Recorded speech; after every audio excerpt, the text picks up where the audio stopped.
Mari kita bersama-sama. Yang pertama adalah ada seorang ulama yang menyampaikan bahwa manusia hidup di dunia ini digolongkan menjadi 4 kelas. Berapa, Mbak? 4 kelas. Makomnya ada 4. Nanti kita masuk ke makom yang mana, golongan yang mana, kelas yang mana. Yang pertama, golongan hidupnya ada manusia yang al-hayatu fil hayati. Yang kedua, al-mautu fil hayati. Yang ketiga, al-hayatu fil mauti.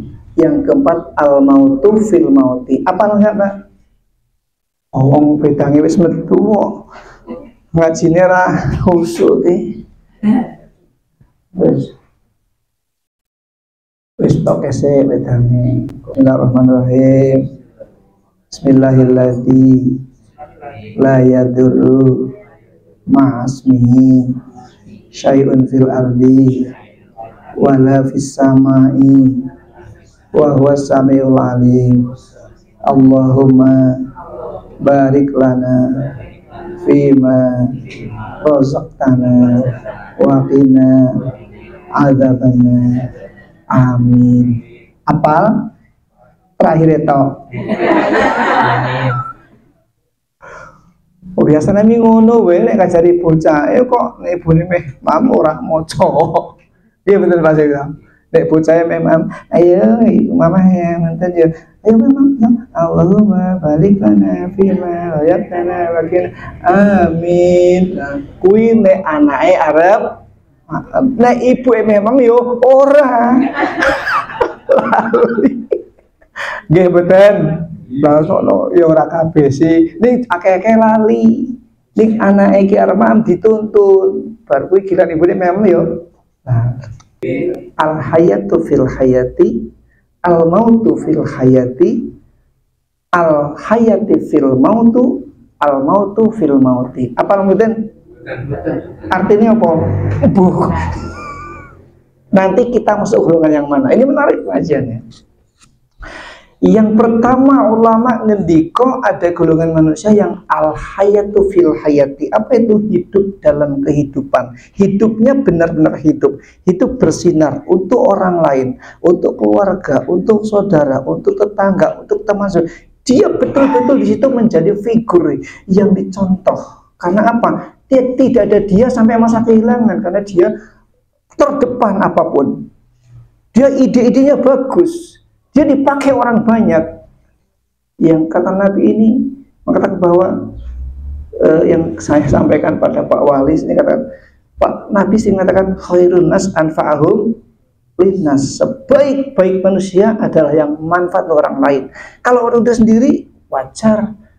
Manfaat untuk suami wajar, untuk anak wajar, untuk orang tua wajar, untuk adiknya wajar, untuk kakaknya wajar. Tapi sudahkah hidup kita ini bermanfaat untuk tetangganya, untuk orang-orang yang itu ada di jalanan itu? Sudahkah kita terketuk ketika ada mbah-mbah ini dodol ceriping, ditawani, kita bawa uang pada 50.000. Tugas betul dengan enaknya pada dia mengharapkan sekali, betul nggak? Ini luar biasa. Kita hidup ada gimana? Maka kata Nabi, kata Allah dalam firman Allah dalam Al-Quran At-Taubah tadi, Allah menjengong itu. Innal ladzina amanu wa hajaru wajahadu fi sabilillahi bi amwalihim wa anfusihim a'dhamu daradatun indallah ulaika humul faizun. Ini hebatnya. Innal ladzina amanu, sesungguhnya orang-orang yang beriman, yang punya iman, insya Allah yang datang pengajian ini iman semua. Allahumma, gak mungkin gak iman datang ke sini, ya Pak ya. Mbak Camat, aku orang Bu, kalau ketemu Ibu tak pamit ya, orang itu pamit. Tapi karena datang, karena iman datang. Imanku percaya, betul. Saya kemarin karena diminta di Magelang, Pak Teguh minta Pak Bima nanti akhirnya kerja yang ikhlas dan jujur. Oh, siap kita sampaikan. Kita sampaikan itu bagaimana kita bisa kerja memenuhi 4-5 as, saya bilang. Besok aja itu rahasia ya. Agak panjang. Al-hayatu fil hayati, bagaimana hidup kita ini bersinar, hidup dalam kehidupan. Jadi hidupnya betul-betul dia hidup, ada, bermakna, menjadi contoh, zuri tauladan. Ini seperti kehidupannya saat Kanjeng Rasul Muhammad SAW. Bagaimana kita bisa menunjuk ke situ? Tapi yang kedua, ada golongan manusia yang hidupnya al-mautu fil hayati, mati dalam kehidupan. Hidup, dia ya kerja, dia ya ada, ya iso ngene komputer, tapi belas wujuduhu ka'adamihi, onone iki ya ora pengaruh, ono ya ora pengaruh, ora ono ya ora pengaruh. Ada enggak, Bu?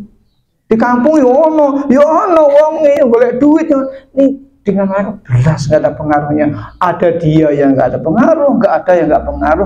Pokoknya itu dianggap nggak ada. Jadi mati dalam kehidupannya betul-betul mati. PK kanan ora tahu, ngaji ora tahu, boro-boro kok jadi ustad-ustad dan pemimpin. Oke mangkat ora tahu. Ada? Ono wong ini? Wong era tak tahu. Mati dalam kehidupan. Ngeri itu.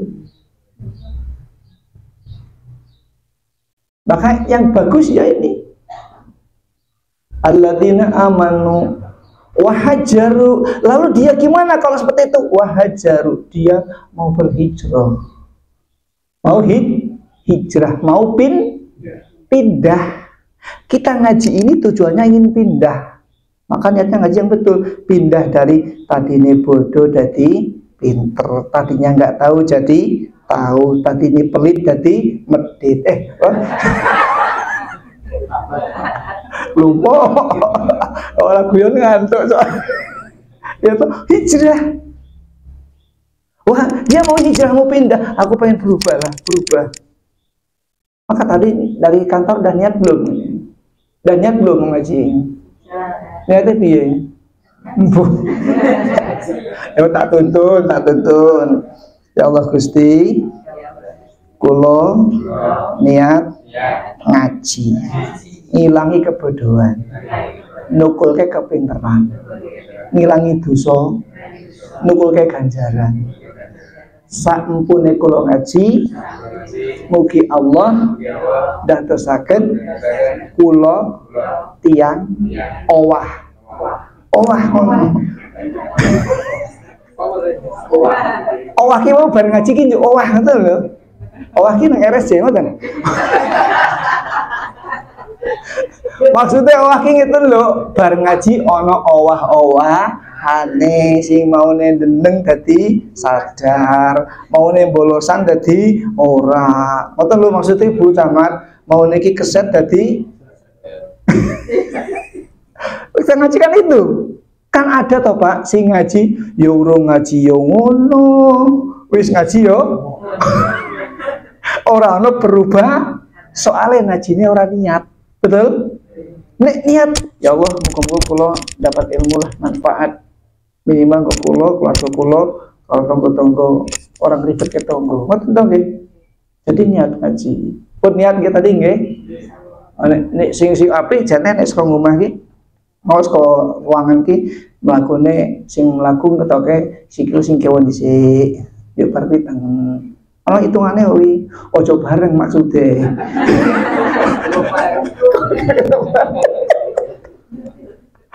Aja bareng. Islam ki sampai langkah kaki aja dihitung kok. Betul. Hebat loh Islam itu. Betul. Langkah kaki aja dihitung kok. Kalau engkau melangkah kaki yang kanan, maka engkau Allah akan meningkatkan derajatmu. Kalau engkau langkah yang kiri, maka Allah akan menghilangi dosa-dosamu. Kan gitu. Nek bareng. Pamer. Wajahadu yang kedua orang, yang ketiga orang yang berjihad. Setelah kita hijrah maka kita jihad. Kita kayak gini ini termasuk di antara salah satu adalah melakukan jihad. Bukan ngebom, jihad itu salah. Ngebom bunuh diri kok mati jalan Allah, sing mati jalan tamrin itu. Ya toh, cetu pasti kata Marwan telah meninggal dunia bunuh diri jalan tamrin. Orang mungkin dijeluk. Inilah kita jihad. Ini kita jihad. Li'ilahi kalimatillah noto awak. Jadi udah kita berjihad. Jihad gimana? Bi amwalihim. Orang yang punya harta, orang yang merasa ini punya, oh cuma miskin, ngetoke bandane, tuh ditoke lempere, ditoke pemenai. Ini kan bi amwalihim, betul? Wa anfusihim, nek belum, nek tidak, wa anfusihim, maka anfusnya, jiwanya datang. Jiwa dan saat kita berjihad, betul? Anfusihim, jihad ini kita itu Pak Seksang, jihad ini. Ya. Maka orang berjihad ini semua yang kita miliki kan milik Allah, betul? Milik Allah. Maka bi amwali wa anfusihim, kita sedekah, kita infak, kita keluarkan zakat. Maka nek dipotong zakat karo Basnas bilang alhamdulillah kon sing nolong aja asem iki. Wah, seandainya saja nggak dipotong Basnas, aku jadi tuku susu yo. Karena niatnya beda Pak Sekjen, tapi ini alhamdulillah coba kok nggak dipotong, belum tentu aku mengeluarkan karena tekan tanganku angel. Ojo meneh kok setahun dihitung, misalkan gajinya 6 juta, setahun jadi 72 juta, satu desop terus potong, langsung kelenger kok semaput. Aduh, akeh yo. Maka akan hukum takzil. Kenapa kok PNS tiap bulan dipotong? Hukumnya takzil, didahulukan untuk meringankan. Rada nyung sithik kok nggih. Men, jadi setelah dipotong gitu, alhamdulillah ya Allah, mungkin ya Allah aku niat membersihkan hartaku, jiwaku, kan gitu. Ya Allah Pak Firman, terima kasih Pak Firman, gitu loh. Yang belum gimana? Ya infak. Infak ini 2,5% infak. Aku gaji ming 2 juta kok bu satu bulan, ya nggak apa-apa. Infak 2 juta 50.000 gitu. Belum infak sodakoh lebih hebat malahan. Ini bentuk daripada jihad bi amwalihim wa anfusihim. Lalu Allah katakan a'dhamu daradatin indallah. Orang-orang yang seperti itu akan mendapatkan derajat yang tinggi di sisi Allah. Allahumma ulaika humul faizun. Orang itu akan termasuk golongan orang yang faizun. Faizun itu yang beruntung. Alhamdulillah.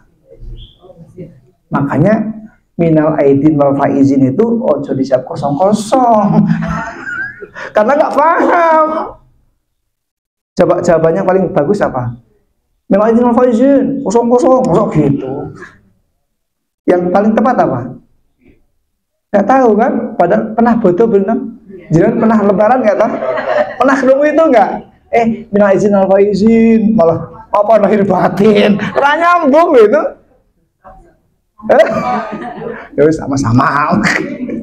Yang bagus amin. Taqabbalallahu minna wa minkum. Aminku, semoga doa kita dikabul oleh Allah. Taqabbalallah. Kan kita ya sama-sama, ya sama-sama lah apa-apa itu. Paling enak sama-sama. Sekolah-sekolah ngaji ya Pak. Loh, selama ini bodoh bola-bali urung ngapal apa?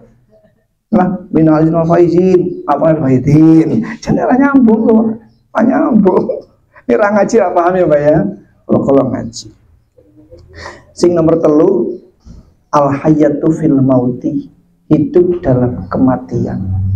Matinya itu hidup, sudah meninggal puluhan tahun, bahkan ratusan tahun, tapi masih dianggap hidup, masih ada, bahkan sudah mati masih bisa ngasih uang sama orang hidup. Ada nggak? Wis mati loh, wis dikubur, ning ICS nggak duit, ada nggak? Ada, payaman kae, nyatanya goro-goro kuburan kayak wong dodol, betul ya? Kan itu udah mati itu. Nah, itu Gunung Tidar itu di mana? Sunan Geseng. Pokoknya itu ada. Kalau nggak ada kuburan itu nggak mungkin pada datang. Ya. Karena kenapa? Karena saat hidupnya, iya di Mekah sajalah coba. Rasulullah pun sedo toh. Orang harus kaya itu karena ada itu. Terus gini, berpikir, halah sesok nek aku mati si Arab nilai ya Pak, berpikir sok nek aku mati, nek sudah dikubur yang mau ziarah aku siapa? Boro-boro wong liya tanggane we. Gak mungkin, apa nek kok tanggane anake we. Oh, lumayan nek sibuk. Dek kok betul ziarah dengan ibu? Mboten ibu ben jahat kok. Takis ya. Adik kok tak tahu jarang bapak tuh, mboten bapak ben datang ngopeni kok. Ngeri betul. Maka sekarang harus ditanamkan pada anak-anak. Do, nek bapak sih harus mati dengan kubur ya bapak di tungake to ditili. Saya meyakini dan ada satu hadis bahwa setiap manusia akan meyakini bahwa doa untuk orang mati itu sampai. Betul nggak? Sampai. Oh didoakan kok. Nyatanya nek kok sampai paling yakin. Saya kemarin ada yang ngeyel soalnya ya wis ibumu udah meninggal toh, sudah yuk doa bareng-bareng. Diamini ya kamu dongo sama ibumu. Yuk wis tahun doa dereng nggak sampai yuk doa kayak ya Allah Gusti, mugi-mugi ibu kula suwun ibu kula disiksa ya Allah. Nang alam kur dioblok-oblok ya Allah. Ora gelem iki. Ampun toh Pak, lho jarene enggak sampai. Nek ora sampai rahmat ora masalah. Sampai maka doakan yang baik. Jadi kita ini hidup dalam kematian seperti Pak Karno, presiden kita pertama, sudah meninggal tapi masih dianggap hidup. Bahkan di Mekah pun ada kok Taman Soekarno, ada itu. Coba jangan ke sana ada. Itu Taman Soekarno paling mahal di sana. Karena di Mekah itu orang yang kaya adalah orang yang punya pot tanaman hidup. Yang punya mobil nggak kaya Pak. Rumah di sana itu saya ketika dari maktab jalan itu mek kono pohon kurma api jebol seng. Depan rumah itu bunga-bunga seng-seng semua plastik. Lah yang kaya yang punya pot. Wah di sini yang punya pot. Punya pot. Karena mahal itu. Perawatannya mahal. Mati aneh. Maka di sana kalau pakai ihram itu kalau jabut suket ada dam. Dam tahu? Dendo. Dendonya banyak 150 ya lo. Ya kalau kali 4.000 berapa? Jabut suket.